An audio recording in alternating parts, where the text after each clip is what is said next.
Alô, meus alunos e alunas do 8º ano. Vamos para a nossa aula número 6. Vamos tratar hoje da mais famosa revolução, a Revolução Francesa. Revolução essa que influenciou o mundo inteiro. Revolução bem comentada por vários historiadores. Porém, hoje, para o 8º ano, nessa aula, nós vamos atentar às fases dessa revolução, que trouxe modificações políticas importantíssimas, como já disse, que influenciou o resto do mundo. E vamos falar de uma França do século XVIII, que o regime era absolutismo, ou seja, todo o poder na mão do rei. E a França era dividida em 3 estados. Uma França de 25 milhões de habitantes, onde 1% era o primeiro estado, o clero. O segundo estado, com 2%, os nobres. E o restante da população, 97% dos habitantes. E esse terceiro estado era que sustentava todos os benefícios e privilégios do primeiro e segundo estado, com altos impostos, enquanto os nobres e o clero viviam com abundância, com fartura, com luxo, grandes festas e bailes. O restante da população viviam em miséria. E neste terceiro estado, além dos camponeses, artesãos, nós temos ali a baixa e alta burguesia, classe em ascensão. Pois nós vamos agora tratar da França do século XVI, da abundância da França, do crescimento financeiro e econômico. Estava fortalecendo o comércio e a alta na manufatura, isso trazendo muitas riquezas para a França e ascendendo a classe da burguesia. E os burgueses insatisfeitos, já naquele período, século XVI e XVII, querendo fazer parte da política, pois estavam insatisfeitos com esse regime do absolutismo. E a partir do século XIX, historiadores nomeiam antigo regime. Naquele período da Revolução, ainda não se tinha essa denominação. No final do século XVIII, com a decadência do comércio, da manufatura, menos lucro e ainda um ato que agravou bastante, a França se aliando às 13 colônias inglesas na Guerra da Independência. Isso aumentando muito os impostos para os franceses para sustentar seus militares, os nobres, na Guerra das 13 colônias. Isso agravou cada vez mais. Aumento de impostos, mais misérias, mais privilégios para a elite e, com isso, os burgueses começaram a se incomodar. E muito, provocando várias manifestações do terceiro estado, manifestações populares contra o abuso do primeiro e segundo estado. E é bom lembrar que, neste período, a influência dos ideais iluministas de liberdade e igualdade estavam efervescentes na Europa e a França também motivada pelos ideais. A busca pela liberdade e igualdade era a motivação para a Revolução Francesa. E o rei Luís XVI envia ao parlamento esses novos, vamos dizer assim, pacote econômico, os aumentos de impostos. O parlamento e não aprova a nova reforma fiscal do rei Luís XVI. Com isso, Luís XVI faz a convocação dos Estados Gerais para votar. E como era essa convocação dos Estados Gerais? Os 3 estados, o primeiro, o clero, o segundo, a nobreza, e o terceiro, os camponeses e burgueses, o resto da população. E nessa Assembleia, a partir de 5 de maio de 1789, faz, então, a reunião. Primeiro e segundo estados, não querendo abrir mão dos seus benefícios e privilégios. Não abre mão da contagem por estado e não por cabeça, porque por cabeças eles iriam perder. O terceiro estado tinha mais representantes. Porém, na Assembleia, no Parlamento, ao votar, o primeiro e segundo estado votavam juntos, eram maioria no Parlamento. Então, exigiam votos por estado e não por cabeça. E aí já foi o primeiro tumulto. O terceiro estado não aceitou e se retira dessa Assembleia. E o terceiro estado, então, se reúne e anuncia a Assembleia Nacional, exigindo uma Constituição para reger o parlamento. O rei Luís XIV, com medo da reação popular, aceita essa Assembleia, então é constituído a Constituição, no qual o rei Luís XVI não cria os novos impostos, mas mantém o dízimo da igreja e mantém os privilégios do primeiro e segundo estado. Há boatos que a aristocracia do primeiro e segundo estado vão promover um golpe e, com isso, uma manifestação popular muito violenta, com medo do golpe e que a Assembleia Constituinte, a Constituição, seja derrubada e volte, então, o absolutismo. E essas manifestações de revoltas populares, no dia 13 e 14 de julho de 1789, têm seu ápice com a queda da Bastilha. Bastilha, o antigo castelo, que naquele período se tornara uma penitenciária, uma prisão política, e tinha um grande arsenal de armas. Então, os populares se organizaram não só para soltar, libertar os presos, como abastecer-se militarmente com armas e munição.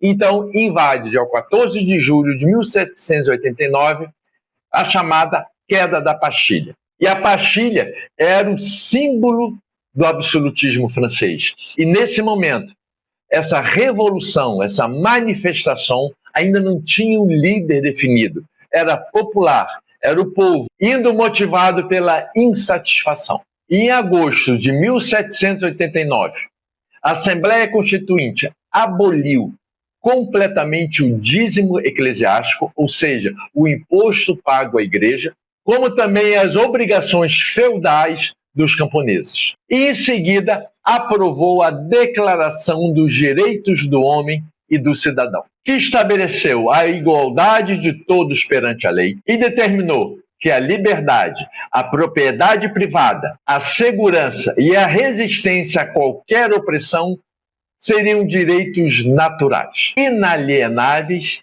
e sagrados. E em setembro de 1791, os deputados aprovaram a Constituição da França. Entre alguns pontos, a monarquia seria subordinada à Constituição e aos seus poderes, que estariam divididos em executivo, judiciário e legislativo. O voto censitário, ou seja, só votariam pessoas a partir de uma determinada renda. A manutenção da escravidão nas colônias francesas, incluindo o Haiti. A restrição do mercantilismo, dando assim uma liberdade ao comércio. Então, como podemos perceber, essa Constituição tem uma predominância dos interesses da burguesia.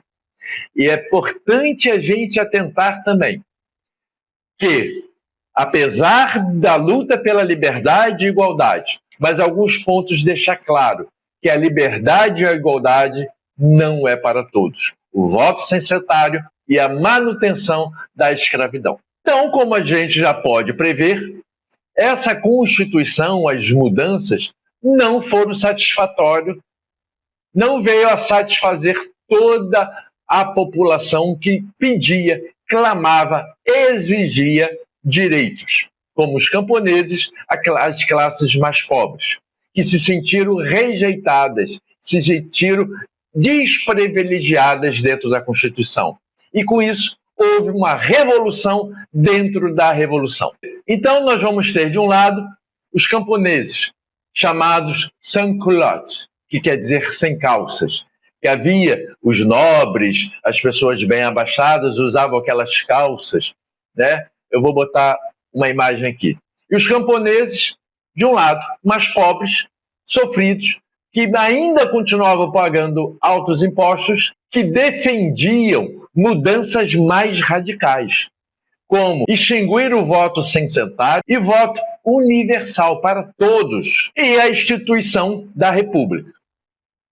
Do outro lado, o clérigo e alguns nobres que refugiaram para países vizinhos, de onde conspiravam para voltar ao poder.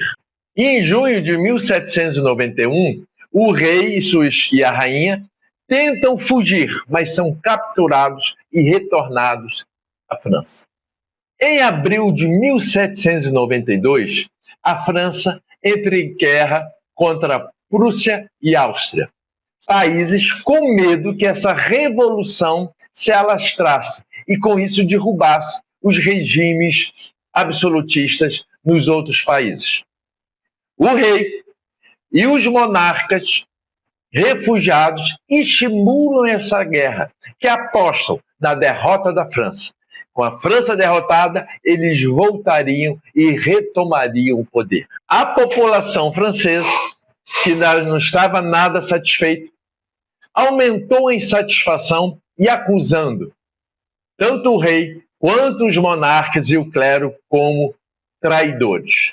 Em 10 de agosto de 1792, os sans-culottes invadem o Palácio Real, prendem o rei, destituem a sua majestade e assumem a Constituinte e o país. A Assembleia Legislativa é destituída também. E novas eleições foram realizadas. E com base no sufrágio universal masculino, formou-se uma nova Constituinte, denominada Convenção Nacional. E o povo foi chamado a defender essa revolução, formando um exército popular, derrotando os antirrevolucionários, os apoiadores do antigo regime, e nesse clima de vitória ocorreu a Proclamação da República. Entre 1792 a 1795, a França foi governada com a Convenção Nacional, um grupo misto, diversificado, com vários interesses e conflitos internos, que eram divididos da seguinte forma. Os jacobinos, a pequena burguesia influenciada pelos ideais do filósofo Rousseau, defendia uma sociedade igualitária, mais radicais, com uma revolução com mudanças mais radicais. E seu líder foi Robespierre. Aí vem, a partir da Revolução Francesa, a determinação de esquerda e direita. E tínhamos os girondinos, uma proposta mais moderada, interesses da burguesia e de liberais. E a partir dos girondinos e jacobinos, hoje usamos os termos ideológicos de esquerda, direita e centro. Foi a partir da composição daquela Assembleia. Os jacobinos, mais radicais, com propostas de reforma agrária, de igualdade, que representado pela pequena burguesia, sentavam à esquerda do presidente da Assembleia. Os girondinos, mais moderados, com interesses da grande burguesia e também na manutenção do sistema, como manter o voto de veto do presidente. Sentavam-se à direita. E sentando ao centro, os planícies, aqueles moderados também, que viam e vinham posições políticas movediças, meio estranhas, ou seja, para interesse próprio. Isso vem até os dias de hoje, essa posição de ideologias políticas, vem daí, da Revolução Francesa. Em janeiro de 1793, por pressão dos jacobinos, o rei Luís XVI é condenado e guilhotinado, que até o final de 1789 era apenas para uma execução rápida dos nobres. Apenas os nobres eram guilhotinados, pois era uma morte rápida. Para os pobres era ou a roda ou a forca. Mas a partir da Revolução Francesa, a partir dessa execução do rei, todo mundo que era condenado à morte ia para a guilhotina. Robespierre assume o poder e, com sua radicalidade, começa uma perseguição a quem é contra os ideais da República Jacobina. E 9 meses depois da execução do rei Luís XVI, a sua esposa Maria Antonieta também foi executada na guilhotina, acusados e condenados por traição. E com a divergência entre jacobinos e girondinos na convenção, foi então, por influência do aumento dos jacobinos, em 1793 a convenção criou o Comitê da Salvação Pública, para garantir a segurança interna. E o exército, comandado por Robespierre, o líder jacobino, derrota os inimigos, matando todos. E isso cria o clima e o período do terror, com Robespierre no poder. Estima-se entre setembro de 1793 a julho de 1794, mais de 300 mil pessoas executadas. Todas as pessoas, Robespierre perseguia a qualquer sombra de traição ou ser contrário aos ideais republicanos jacobinos. Isso cria um clima muito tenso de medo, de pavor, de terror na França. E a radicalidade de Robespierre chegou ao ponto de não só executar as pessoas moderados, os girondinos, mas também algumas pessoas jacobinas, como o líder popular Danton. E com isso, o povo foi se afastando dos ideais jacobinos, inclusive muitos culottes, enfraquecendo assim a força jacobina e de Robespierre. Então, com o enfraquecimento jacobino, o esvaziamento, os girondinos, o grupo moderado, em 27 de julho de 1794, 9 de Thermidor no calendário revolucionário, os girondinos articulam um golpe e expulsam os jacobinos, retomando o poder. Com isso, há uma perseguição aos jacobinos, inclusive o seu líder, o Robespierre, que é preso e executado em praça pública, com uma população aplaudindo essa execução. Tamanha a insatisfação do período jacobino. E em 1795 foi eleito um novo diretório, com apenas 5 deputados, fazendo uma nova Constituição, trazendo de volta o voto censitário e consagrou-se a liberdade econômica. Não podemos lembrar apenas o período jacobino como o tempo do terror e sanguinário, mas também é preciso lembrar os avanços políticos, como reforma agrária e a libertação de escravos de algumas colônias francesas. Porém, esse novo diretório, com o passar do tempo, não sustentou economicamente a França, causando inflação, insatisfação, retorno da fome, retorno da miséria e dos grandes problemas políticos. Com isso, os monarquistas começam um movimento para trazer a monarquia de volta. E um jovem general, Napoleão Bonaparte, é o nome que sugere, pois várias campanhas de sucesso pela Europa Napoleão vem alcançando. E, segundo os monarquistas, apenas um homem, com o poder nas suas mãos, poderia trazer e retomar a França de prosperidade e ordem pública. Em 10 de novembro de 1799, 18 de Brumário do calendário da Revolução, o diretório é extinto e começa a fase do consulado na França, a nova fase da história da França. Mas esse assunto vai ser nas próximas aulas. Vamos ficando por aqui. Na próxima aula ainda vamos continuar com a história da Revolução Francesa, as mulheres soldados, o cotidiano da França revolucionária e algumas heranças da Revolução. E se você gosta de vídeos assim, com aulas claras e objetivas, o seu lugar é aqui. E no próximo vídeo, eu aguardo todos aqui. Não faltem!